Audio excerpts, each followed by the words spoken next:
Every day is great because God is inside of it. Welcome to another Friday episode of Ask Pastor Nike. Thank you for staying with me. My name is Nike Ayola. Now, I got a lot of interesting feedback from the last episode, and thank goodness almost all of them were positive. I want to encourage you to please leave your comments on the chat, even though I still appreciate those that share them privately with me. Your comments generate more contributions and sometimes newer perspectives, which is almost always of benefit to all of us. Also, our comments and participation will drive the algorithms to share this channel with more people, which is something that I need. So please always remember to like and share. And if you haven't subscribed, please do so. And please, can I ask you for a teeny weeny favor? If you're a member of a local church or assembly, can you please share my channel with your pastor or pastors, especially if you have a family life department? And be sure that I'm praying for you that God will bless you as you do this for me. Thank you. Today's video is an upgrade to a formerly discussed topic that I believe many parents are desperately in need of. Now, have you ever been in a public space where you were wishing that a parent would just take charge of his or her unruly child? Okay. Now imagine the embarrassment if that child was actually yours. And you can feel the accusing eyes of people on you, silently telling you that you failed in your responsibility to contribute a child that is grounded and well trained to the pool of humanity. And quite often, because it's a public place, your threats of discipline have to be measured because all eyes are on you, and likely there is a law in your country against certain brain resetting types of punishment that you could have resorted to. Great. I believe we're on the same page now. So let's explore this topic together. What are some options that parents have as alternatives to spanking? Now, many parents who have lost control typically realize that after the fact. So this video will attempt to explore, some of these alternatives to spanking, as well as how to manage our parent-child relationships and the interpersonal relationships between our children, both of which are very important to raising well-balanced kids who will end up being assets to any community. Now, let's jump right into the discussion. What are some alternatives to spanking a child that can at the same time help with bonding while giving your child control in choosing the right behavior? Number one is talking. And I mean talking to the child, which involves passing your views and instructions across, and talking with the child, which means you listen to their views and explanations. I'm sure we hear it all the time, that negotiation is better than altercation. And though it's awkward and maybe unnecessary, at least when you consider the better models of raising kids, to be negotiating with your younger children, I believe we can all agree that to jaw is better than to war when dealing with older children. And no parent should shoot down talking and reasoning with your own kids, because God, as high as his ways are above ours, is always willing to reason and have conversations with us as well. Isaiah chapter 1 and verse 18 is explicit. Come on now, let's discuss this, says the Lord. And in the same Isaiah chapter 41 and verse 21, God tells us, present your case, says the Lord. Bring forth your best arguments, says Jacob's king. Now, if the God of heaven is open to dialogue with us, his children, we also should be ready to do the same, especially when dealing with older children. Find out from your child why they did that wrong thing, and then also be ready to explain why the action was wrong, as well as the possible repercussions they may be burdened with in the future. And talking with them might just be the gate opener to whatever underlying issues there are. That is, if there are any, like when that behavior is totally out of character.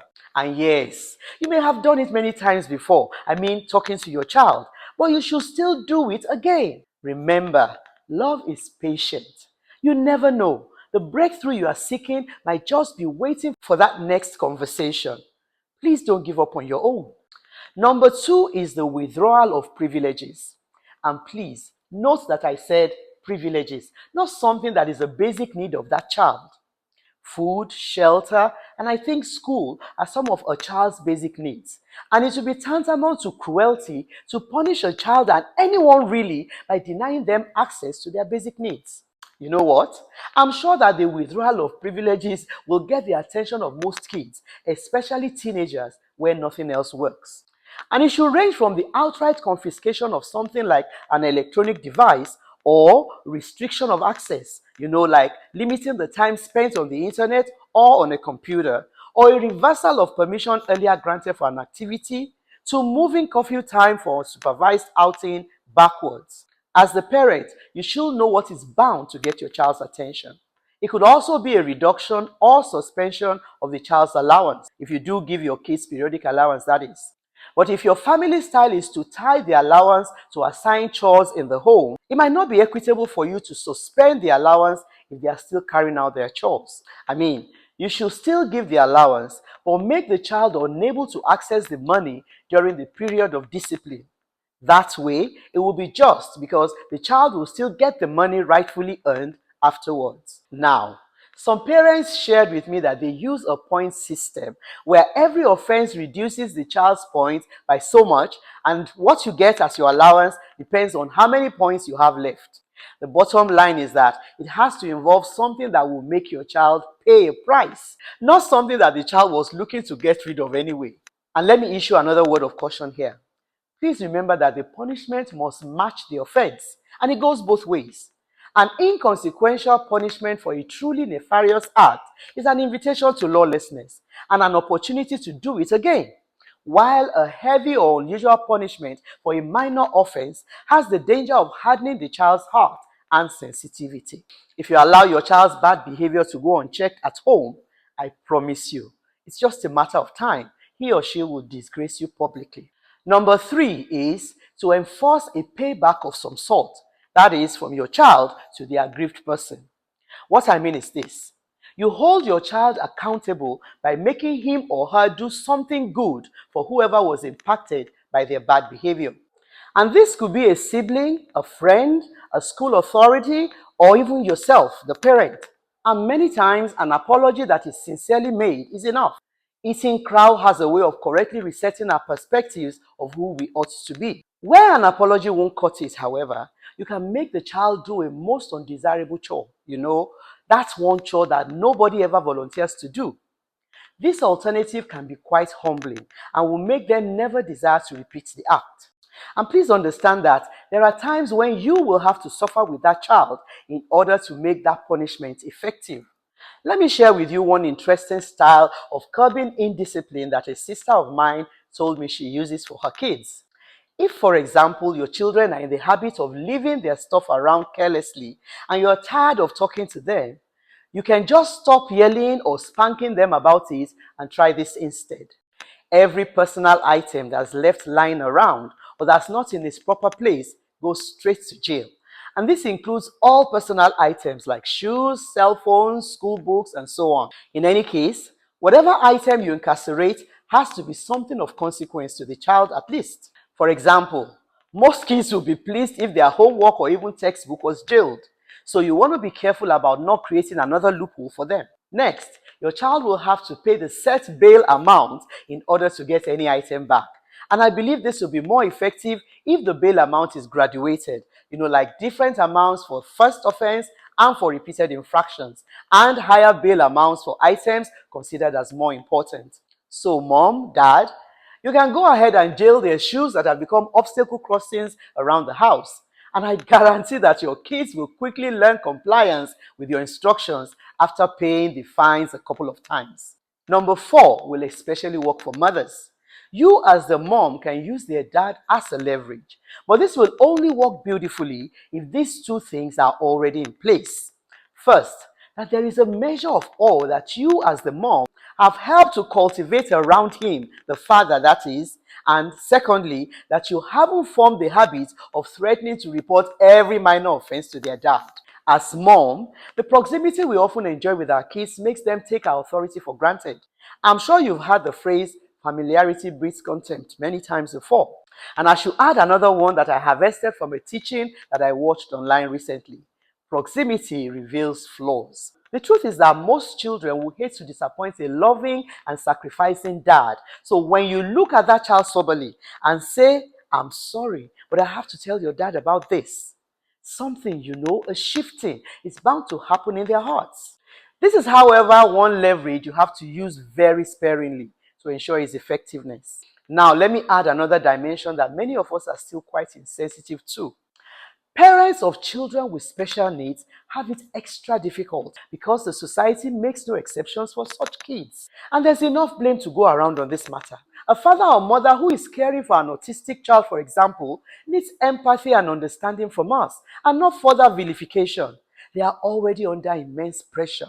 So when you see them as unresponsive to their sons or daughters, somewhat uncommon behavior, which we sometimes erroneously interpret as being unruly, we are actually blaming that parent for something that is outside their control.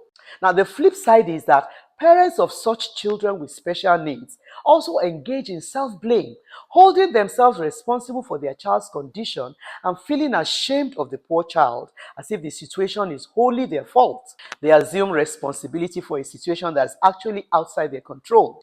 Some parents are so embarrassed that they keep their kids from public views by all means, but they still end up denying them the social skills that interacting with others build in a child. My recommendation is that if you do have a child with special needs, please be upfront with people about the situation. Of course, you will still have a few clueless and unsympathetic people who may hurt your feelings, but I honestly believe that regular people will understand and be accommodating of your child. In any case, feeling guilty and embarrassed about something you had no capacity to influence is only harmful to you and your child. You need to stop hiding behind a finger and own your reality. People's reactions tells more about who they are than it does you.